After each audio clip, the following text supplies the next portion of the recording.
Hello everyone, hope you're doing well. Today we're back looking at the suggestions past developers for October of 2022, and now it's time to have a look at naval and helicopters. This time there's actually 3 helicopter ones. They are pretty similar to each other, but at least they're slightly different, so we'll go into their little differences. And as always, if you do enjoy the content, make sure to subscribe to the channel and also like the video. The first ship is an LSMR 501 class. This is basically a landing ship with a ton of rockets on it.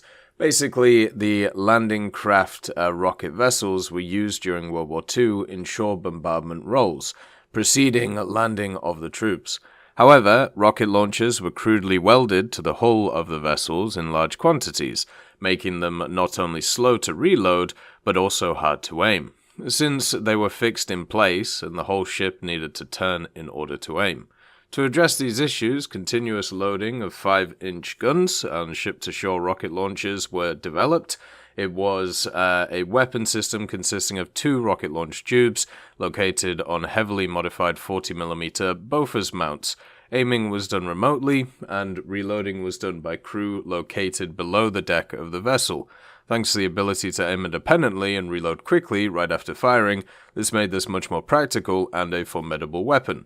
The LSMR 401 and LSMR 501 class ships were equipped with this weapon system, and also other examples of ships that used this weapon were the USS Carronade, and also the production of the LSMR 501 class began in March of 1945, and commissioning of the ship began in May of the same year. Even though no ships of the class participated in active combat during the Second World War, and most were decommissioned shortly after, some of them were put back into service during Korea and also the Vietnam Wars. It is worth highlighting the service of LSMR 525, St. Francis River. This machine, when it was unnamed, it was commissioned in August of 1945. The ship, along with 35 others of her class, was en route to the Pacific Fleet duty when the war ended. After a period of mothballs, the nameless LSMR 525 was reactivated and sent to Korea. Her battle ribbons tell tales of raids on Wonsan Harbor, Suwon-dan, and Hodo-Pando, and a commendation for the Tachen Island evacuation in 1955. Near the end of 55, LSMR 525 and her sister ships were named for rivers in the United States and sent again to the mothball fleet. Then she also participated in the Vietnam War. On one of her missions, barrages touched off secondary explosions in the 53rd Viet Cong ammunition dumps. Then we have the Nisshin seaplane carrier, which is kind of interesting to see. Basically, the Nisshin has a unique development history and also a unique role within the Imperial Japanese Navy that is only seen in 2 other vessels. The name means day by day. That can be interpreted as growth, which is fitting for a vessel that is the third of which the 2 bear the name. The first being the screw sloop Nisshin Maru from 1867, which was renamed to Nisshin Kan in 1870, and the second being the Kasuga class armored cruiser the Nisshin in 1901. The vessel can find its origin loosely dating back to the Washington Naval Treaty of 1922 and the London Naval Treaty of 1930, which restricted the number of aircraft carriers that the island nation could have. To circumvent this, they instead invested in building auxiliary vessels and seaplane carriers, which would either be converted to emergency aircraft carriers or operate as such in their present state. Another issue that faced them, which needed to be addressed, is that the mothership of the Ko-type and later the Otsu-type, the Hei-type, and the Tei-type midget submarines were needed. In the 3rd Naval Armament Supplement Program, some of the vessels were planned to be these carriers, and this is where the origins of the Nisshin are found. First planned as a mine layer alongside the Tsugaru, which was called the laying ship type Otsu, while the Nisshin the laying ship type Ko. It was changed during its development to instead be a seaplane carrier, like the Mizuho. It was based off of alongside the Shitoshi class, a part of the same plan. It was finally decided to change it into both a seaplane carrier and also a co-target carrier, co-target being the cover name for the Type A midget submarine. So overall something that would be very interesting to see, just because of the fact that it could have this weird multi-role capability. When it came to its weapons as well, it had 3 140mm guns, 8 25mm triple mounts, and also 2 50mm guns as well.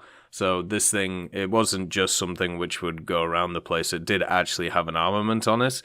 This could work pretty interestingly, especially with all of the turrets being on the front of the ship.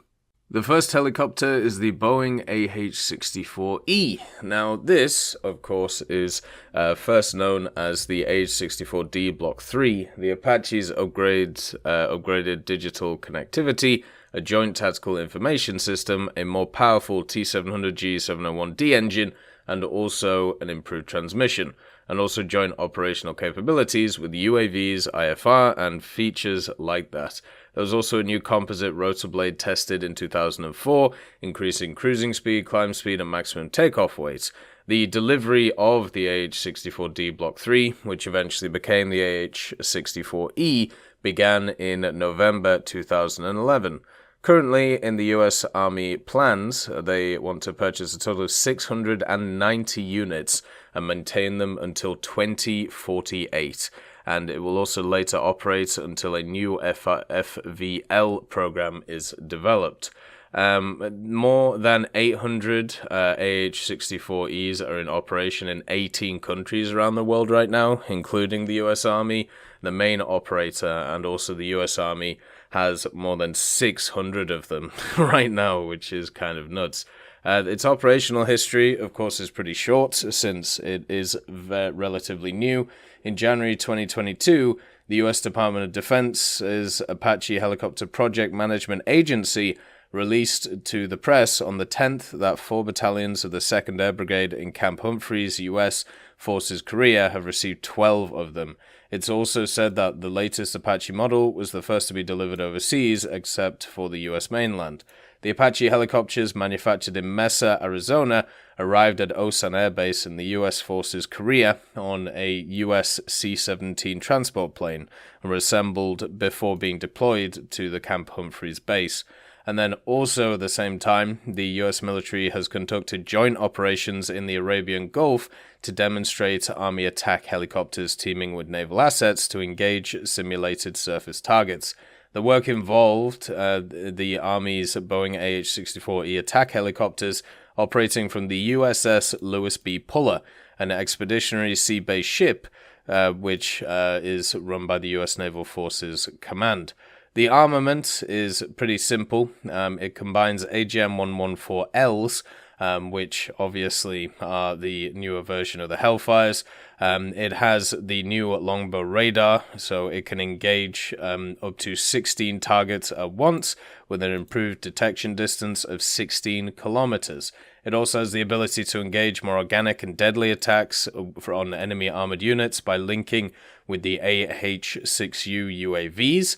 And in addition, the new JAGM, which has a longer range and a triple mode seeker, enables more effective long-range attacks on the enemy.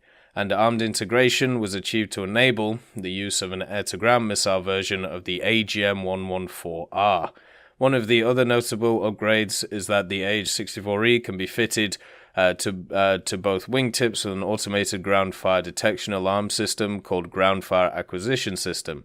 With this system, it immediately notifies the pilot and finds exact direction of the firing flame of the enemy attacks with rifle bullets and also surface-to-air missiles, and the weapon system automatically targets itself in that direction. All the pilot needs to do is choose the armament and press the fire button, which is kind of nuts. It also has integrated DIRCM, which is named the ANALQ-212, that can effectively jam IR missiles. So pretty fancy as a vehicle overall. And since we have the AH-64E passed for the Americans, it's now time for the AH-64E for UK. The first AH-64Es were delivered in November of 2020, and as of January 2022 have entered service with the Army Air Corps, with an initial fleet of 14 vehicles, with a total of 50 vehicles being delivered by 2024. These AH-64Es are being converted from AH Mark I aircraft, reducing the cost involved of the program. A lot of the upgrades that you see won't really necessarily have an impact on the game, but might be interesting to see if they add in the features going forward. Unlike the AH Mark I, which swapped the US engines for Rolls-Royce RTM322s, the MOD have opted to leave the AH-64E unchanged from its original spec. This means the T700G701D engines and improved transmissions will be retained.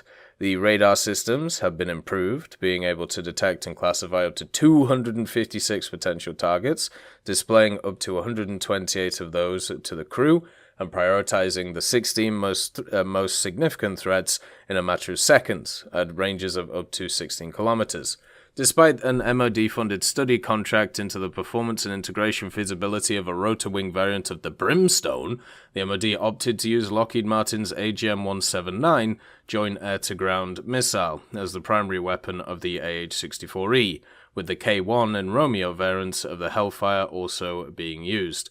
So this one would be pretty close to the general vehicle. One of the things that is different though is the air-to-air variant of the Starstreak missile, the AT-ASK, hasn't entered service and as such will never be used on the AH Mark I, yet generally if you have a look at the one in game it does have it, so maybe when it comes to the AH-64E it could also get something like that.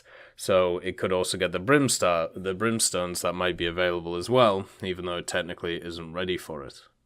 The next vehicle is the Bell AH-1W Super Cobra for the ROC. This was the final variation of the Super Cobra line, a twin-engine configuration of the Cobra and a further development of the Sea Cobra. The AH-1W's twin-engine design improves safety while operating over water as required by the United States Marine Corps. Each General Electric T700-401 turboshaft produces 1700 shp continuously, but was capable of up to 2082 shp for a 30-minute duration. The AH-1W also featured a laser designation system, thermals, and the ability to mount AIM-9 Sidewinders and AGM-114 Hellfires. As early as the 1984, the Republic of China was interested in acquiring a helicopter dedicated to performing a gunship role for its army, and considered both the MD-500 as well as the Bo-105. Under the program, Liu Peng, the ROCA, sought to upgrade its helicopter fleet and made a request to purchase 18 AH-1W Super Cobras alongside OH-58s. The order was officially placed in February 1992, and the first 9 AH-1Ws were delivered in April of 1993. By the mid-1990s, several batches of AH-1Ws were purchased and delivered to the ROCA, totaling 42 helicopters. In 1997, another order was placed for 21 more AH-1Ws, with the final delivery being completed in 2001. The AH-1W Super Cobras were attached to the 601st and 602nd Air Cavalry Brigades, located in Longtan and Xinxia. Additionally, AH-1Ws operate with Aviation Training Command in Kuijian. In total, the ROCA had received 63 AH-1W Super Cobras. Of these, 61 remain in service as of 2020, after 2 were lost in accidents in 1999 and 2009. The AH-1W currently remains the primary attack helicopter of the ROCA's foreseeable future. So, another one which would be nice to see for China. That is all the suggestions past the developers for naval and helicopters. As always, hopefully you have a wonderful day, and I'll see you next time. I'd like to thank Forge, Siegebreak, Carrion Crow, Nicholas Richardson, Elove Goat, Pyman, Winter Scientist, Merciless Reaper, Orange Tail, Teddy, Daniel Stanton, Moxie, B. Young, and also Sem Arslan, Wilkski, Uncle Bean, Derek R., Bareen, Lafouche, and Samuel Slick for supporting the channel.